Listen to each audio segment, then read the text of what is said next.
আসসালামু আলাইকুম রহমতুল্লাহ বরকাত। আমার সকল নির্বাচনের এটা এই সেই ফাহাদ যেখানে আল্লাহ রাসূল সাল্লাম বিদায় হজের ভাষণ দিয়েছিলেন। অর্থাৎ যে বিদায় হজের ভাষণটাকে বিদ্যার্থীরা ওয়াজ মাহফিল বানাইছে। বাংলাদেশের বিদ্যার্থীরা যে বিদায় হজের ভাষণটাকে ওয়াজ মাহফিল বানাইছে, বিদায় হজের ভাষণ অর্থাৎ ওয়াজ করা, উঁচু জায়গায় দাঁড়িয়ে ওয়াজ করা, এটা রাসূল সাল্লাল্লাহু আলাইহি ওয়াসাল্লামের জন্য ছিল খাস, সাহাবীদের সময় ছিল খাস বিভিন্ন অবস্থার পরিপ্রেক্ষিতে, প্রয়োজনের তাগিদে। আর বাংলাদেশে যেটা, এটা হচ্ছে সম্পূর্ণ বিদাত। মঞ্চ তৈরি করে ওয়াজ করাটাই হলো বিদাত। যারা ওয়াজ করে ওয়াজ করে হেতে ও বিদাতি ধর্ম ব্যবসায়ী, যারা মঞ্চ তৈরি করে তারাও বিদাতি ধর্ম ব্যবসায়ী।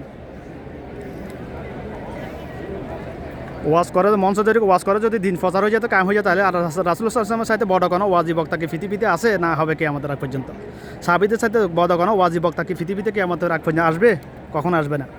তাহলে তারাকে ওয়াজ করেছে, মঞ্চ তৈরি ওয়াজ করেছে না মানুষের ধারে ধারে গিয়ে দিনের দাওয়াত দিয়েছে, দিন প্রচার করেছে। এটা হলো সেই জায়গা যেখানে আল্লাহ রাসূল সাল্লাল্লাহু আলাইহি ওয়াসাল্লাম ওই যে পাহাড়ের উপর, ওই যে একটা কালো আর উপর একটা অন্য কালারের ঘিয়া কালার একটা দেখতেছেন গম্বুজের ন্যায়, ওখানে দাঁড়িয়ে আমি গিয়েছিলাম, ওখানে সরেছি আমি। আলহামদুলিল্লাহ আল্লাহ রাসূল সাল্লাল্লাহু বিদায় হজের ভাষণ দিয়েছেন। কেন ওখানে দাঁড়িয়েছেন? কারণ ওখান থেকে সবাইকে আল্লাহ রাসূল সাল্লাল্লাহু দেখতে পেরেছেন। উনি যদি নিচে থাকতেন তাহলে সবাই ওনাকে দেখতে পাইতো না। এই জন্য ওনার জন্য ছিল খাস, ওটা আল্লাহ নির্দেশে ওখানে ভাষণটা দিয়েছেন। বিদায় হজের ভাষণ হলো রাসূল সাল্লাল্লাহু জীবনের সর্বশেষ ভাষণ। এই ভাষণের প্রথম অংশ ছিল, আমি কি তোমাদের আল্লাহ আমাকে যে দায়িত্ব দিয়েছে, আমি কি ওই দায়িত্ব দিনের দাওয়াত তোমাদের কাছে দিন পৌঁছে দিয়েছি? আল্লাহ সকল সাহাবীরা একদম অবশ্যই আপনি পৌঁছে দিয়েছেন, শুধু পৌঁছান নাই, আপনি দিনের হক আদায় করেছেন। সকল সাহাবীরা একযোগে স্বীকৃতি দিয়েছেন। অথবা আল্লাহ রাসূল সাল্লাল্লাহু বলছেন, আমি তোমাদের জন্য আমার উম্মতের জন্য এমন দুইটা জিনিস রেখে যাইতেছি, আমার কোনো উম্মত যদি এটা আঁকড়ে ধরে তাহলে সে কখনো পথভ্রষ্ট হবে না। তাকে শয়তান কখনো পথভ্রষ্ট করে জান্নাতের রাস্তা থেকে ফিরিয়ে জাহান্নামের রাস্তার দিকে পরিচালনা করতে পারবে না। সেই দুইটা জিনিস হলো কি? কোরআন মাজিদ আর আমার হাদিস।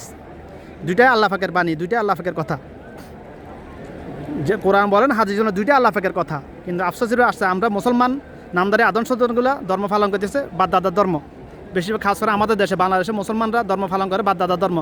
রাসূলুল্লাহ সাল্লাল্লাহু আলাইহি ওয়াসাল্লাম ধর্ম পালন করে না। যদি রাসূলুল্লাহ সাল্লাল্লাহু আলাইহি ওয়াসাল্লাম ধর্ম পালন করে তাহলে ওখানে বিদাতে যারা পরিমাণ বিদাত আসতে পারবে না।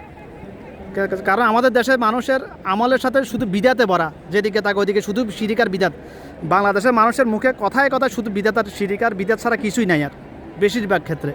যেহেতু কারণ বাংলাদেশের জনসংখ্যার মধ্যে 90% মুসলমান নামদারি আদম সন্তান, তার মধ্যে 1999 জন আল্লাহর কালাম না জাননেওয়ালা, না সমাজ নেওয়ালা, জাহেল। এটা হলো সবচেয়ে বড় আফসোসের বিষয় বাংলাদেশের ক্ষেত্রে।